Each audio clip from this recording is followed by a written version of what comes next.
প্রশান্ত ও Atlantic মহাসাগরকে সংযোগ করেছে Panama খাল। সেই খাল দিয়ে জাহাজে করে পণ্য পরিবহন করে যুক্তরাষ্ট্র। তবে যুক্তরাষ্ট্রের জাহাজগুলো থেকে অন্যায্য ফি আদায় করা হয় বলে অভিযোগ করেছেন নবনির্বাচিত মার্কিন প্রেসিডেন্ট ডোনাল্ড ট্রাম্প, যার তীব্র নিন্দা জানিয়ে খালটি নিজেদের দখলে নেওয়ার হুমকি দিয়েছেন তিনি। এএফপির সম্প্রতি এক প্রতিবেদনে বলা হয়েছে, এই চ্যানেল ব্যবহার করে আটলান্টিক ও প্রশান্ত মহাসাগরে মালামাল পরিবহনের ক্ষেত্রে চীনের প্রভাব বাড়ছে, যা যুক্তরাষ্ট্রের স্বার্থবিরোধী ও ভয়ের কারণ বলেও উল্লেখ করেন ট্রাম্প। নিজের ট্রুথ সোশ্যাল প্ল্যাটফর্মে এক পোস্টে তিনি বলেন, আমাদের নৌবাহিনী ও বাণিজ্যিক জাহাজগুলোর প্রতি খুবই অন্যায্য আচরণ করা হচ্ছে। পানামা কর্তৃপক্ষের নির্ধারিত করা ফি হাস্যকর। আমাদের দেশের সঙ্গে এমন প্রতারণা খুব শীঘ্রই বন্ধ হবে। ১৯১৪ সালে পানামা খালের কাজ শেষ করে যুক্তরাষ্ট্র।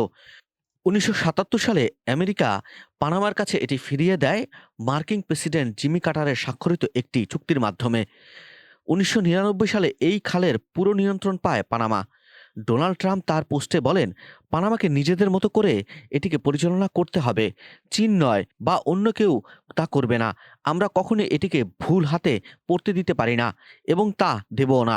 পোস্টে ট্রাম্প আরও বলেন, যদি পানামা নিরাপদ, দক্ষ ও বিশ্বস্ত পরিচালনা নিশ্চিত করতে না পারে, তবে আমরা দাবি জানাবো পানামা খালের নিয়ন্ত্রণ পুরোপুরিভাবে আমাদের হাতে তুলে দিতে, কোনো রকম প্রশ্ন ছাড়াই।